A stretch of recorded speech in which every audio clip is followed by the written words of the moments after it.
for the building. I do not. I'm only privileged to the same information that most of you are privileged to. So I have no idea what the plans are for that building. I do know, I think I know why we're not utilizing the building anymore, but I don't know what the future plans are for that building. When I attend a board meeting, like I say, it's not intentional. There needs to be some clarity.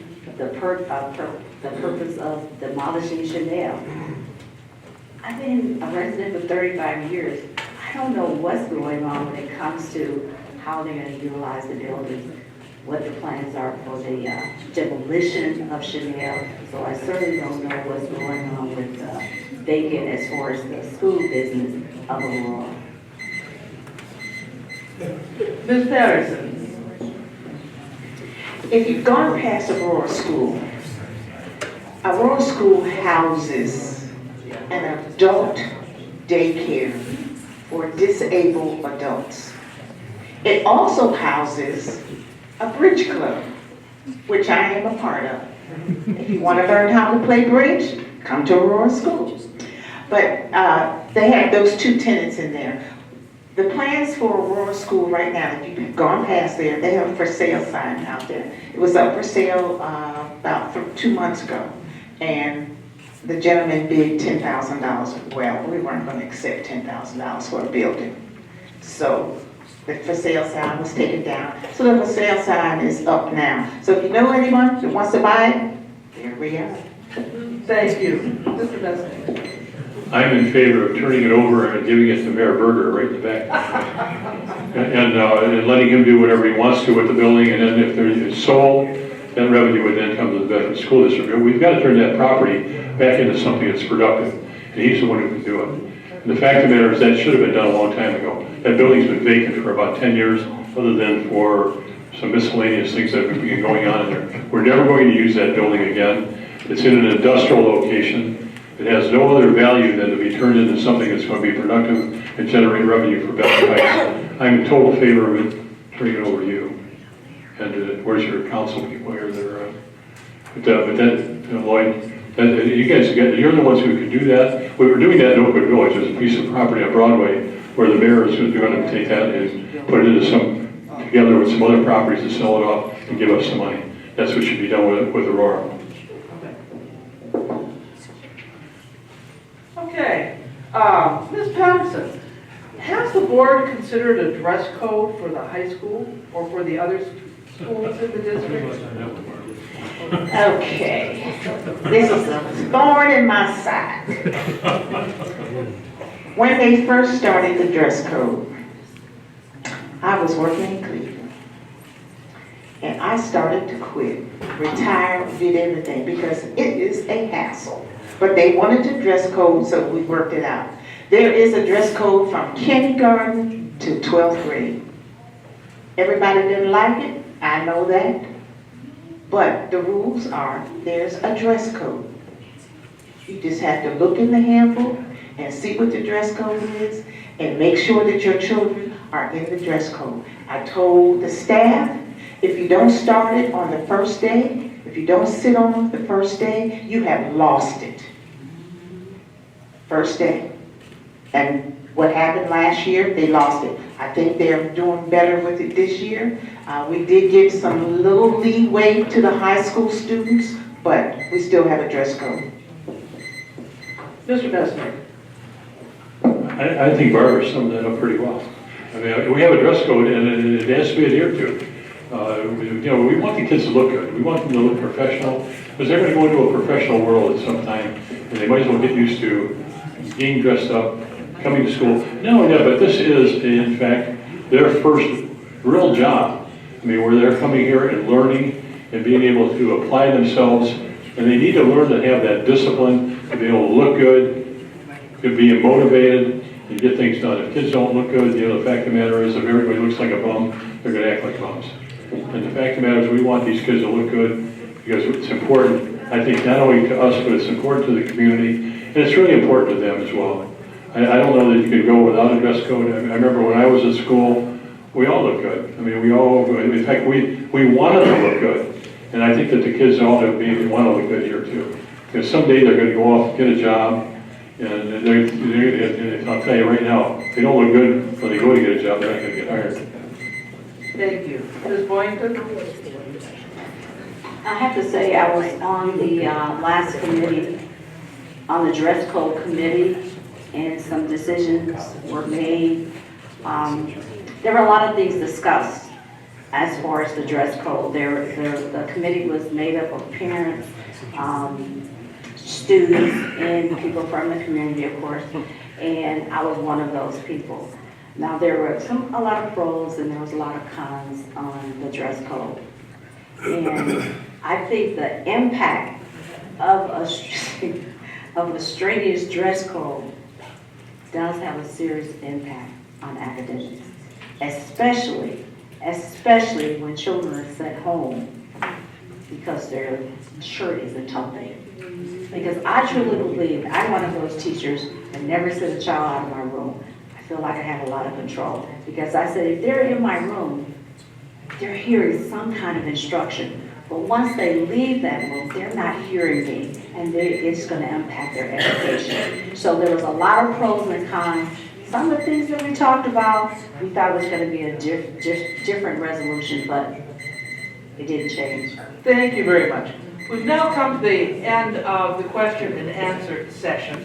Each candidate will have 2 minutes to make a closing statement as to expressing why he or she believes you should vote for him or her. And we are going to start with Mr. Mesnick, 2 minutes.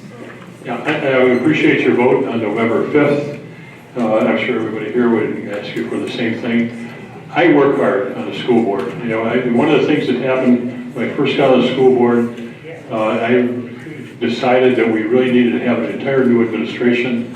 I worked hard on getting that. I recruited Dr. Bedoros. We brought in some of the top people.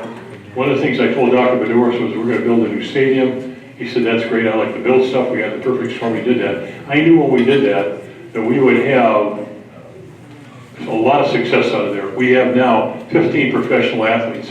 Roger Saffold, his first contract was for $32 million. The second contract was $43 million. The fact of the matter is that we've had hundreds of athletic scholarships. One of the things I believe in is communicating. I send out over 9,000 newspapers into the Bedford School District every month. If you'll notice at the top of this thing, I invited everybody to come to homecoming. We had more people there at homecoming this year because of that. I believe that we need to be able to work together. Communities, we've got 4 communities there. We have to work with the councils, with the mayors. We have to make sure that our businesses, that we have our kids are educated so they can be competitive when they go out to look for a job, that they not only can address it themselves well, but the fact is that they're going to get hired. We have a lot of jobs here in the Bedford School District. When I'm elected this next November, I'm going to be working on a vocational program. We need to get vocational back in here again. We have to put together a program for the kids who are not going to college, that are going to be able to fill the jobs that are right here in Bedford, Ohio. The reality of it is that when I graduated from Bedford, went off to school, I came back to Bedford, I helped make a difference. I laid out Oakwood Village in 1973. It has become one of the best places in Cuyahoga County to live now. But I've done a lot of things like we talked about with the team teaching and looping, and sharing city income tax. Nobody had ever done those things before. I did them. And I come up with new ideas all the time. Thank you. I would appreciate your vote on November 5th. Thank you. Ms. Boynton, 2 minutes. I am the new kid on the block, per se, because I don't have all those years. I haven't had years being on the board. But what I do bring to you is new ideas. There is a disconnect when it comes to educating a child, because I'm currently an educator. And one of the toughest grades, I think,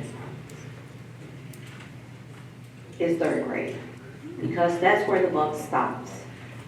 I've been a 3rd grade teacher for 8 years, and the buck stops there because that is the first year where the state, not the teachers, not the district, not the principal, no one, the state says, if your child cannot meet the criteria for a third grade reading guarantee, then your child will be held back. That is the first grade that the state takes control of your child's education. I've been teaching for third grade for 8 years. So I bring new ideas. I know how to read the data that says what we should do and where we should start as a district trying to close the gap. I believe the board should be more visible. I believe the board should be, at least knows what's happening in the district when it comes to how to look at data and look at where we should start. So I would hope that if I'm elected, that we divide and conquer. I'm talking about the board now, where 2 board members maybe would be responsible for grades K through 3. And when I say that, where you look at the curriculum, you look at the data, you look at where the gap closing needs to be, and then you can actually hold your superintendent and your staff accountable for moving the district in the right direction. Please give me that chance so I can be your voice and your vote. Thank you. Thank you. Please stand. 2 minutes. It has been my honor to serve you 18 years on this board. My goal is to continue to help improve the academic programs in the district, to embrace our diversity, to help our parents to come into our schools and see what's going on, and to follow your kids from kindergarten to 12th grade. Don't leave them when they get to the 7th grade. I want them to come into our schools and see what our teachers are doing, because our teachers are doing a good job. I just ask for your vote. Thank you. Thank you. We have one more very short speaker for you today, ladies and gentlemen. Mr. Phil LoWV, who graciously invited League of Women Voters to come here tonight. I wish to thank you. I wish to thank the candidates. And I wish to thank our co-sponsors, the Bedford Council of PTAs, the Friends of the Southeast Library, the HHL branch of AAUW, and Mr. LoWV for this wonderful forum. Thank you. And I hope you will all join me in thanking the people from the Hillcrest chapter of the League of Women Voters for their assistance in putting this on. This is their format. They do it well. There's a reason why I asked them to be the ones who came in to do this. Would you please join me in thanking them?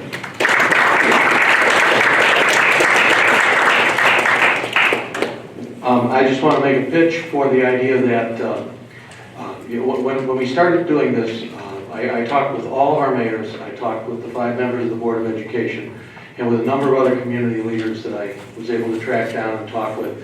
And they all agreed that this would be a great idea. What they didn't know, what they wondered about was there a felt need? Would people show up? Would we have the interest that we hoped we would have? Well, based on what we've seen tonight, there is considerable interest in this community in having more voter information available for our residents. I think that's why you're here. Do you agree with that?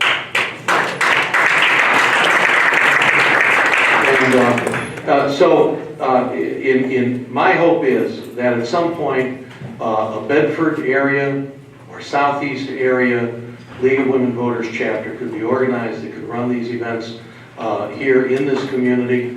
And I think we have people in this room who can help with that. And I hope some of you will be interested in doing that. There are sign-up sheets, one at that side, one at that side, for people who are interested in being on a contact list. And if you're interested in helping out, if you think that you could actually help us put on some of these things, put a little asterisk next to your name, we'll put you at the head of the line. But at any rate, that's my thank you to everybody who is here, and my gratitude to you for supporting this event. Thank you. I see Roz is coming over to me, and I think that means she wants to. I just want to mention a couple of the other things that the League of Women Voters does. do, which is, of course, the candidates forums, but we do voter registration.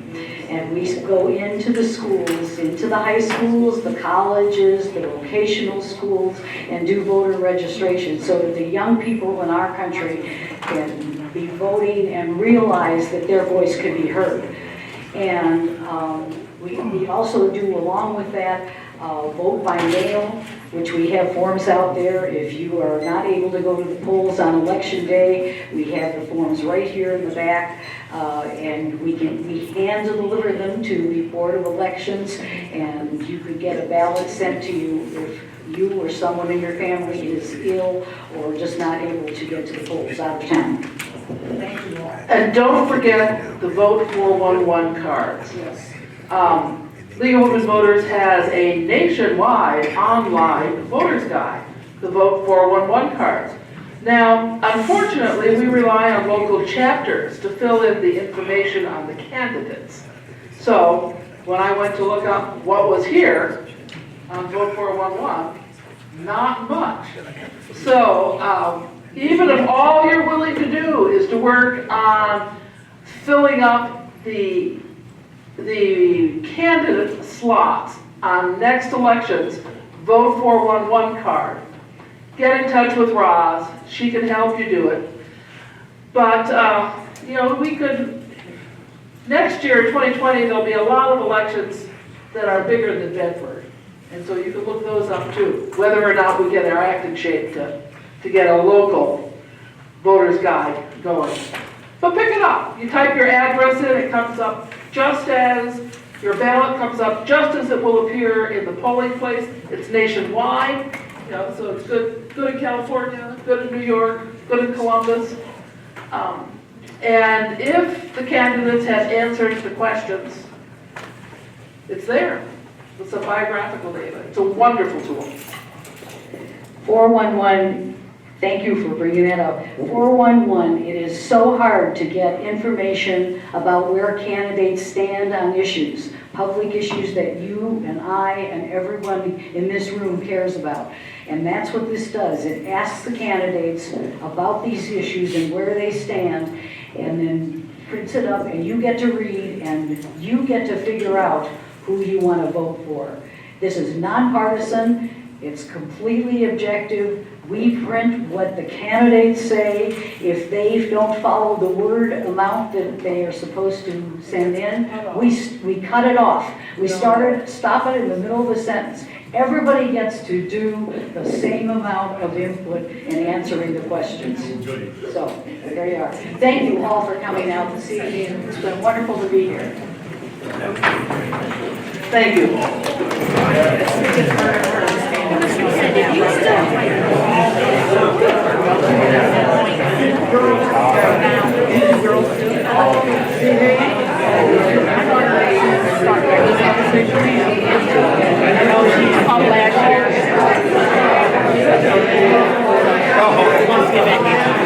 But I know she's a singer. I'll see you soon. Okay. All right. I know she's rusty, so I'm trying to get her. She's a junior. Oh, yeah. She's been pitching even at Ellenwood since she was 7 years old.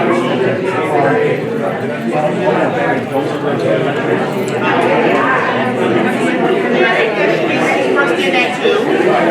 Okay.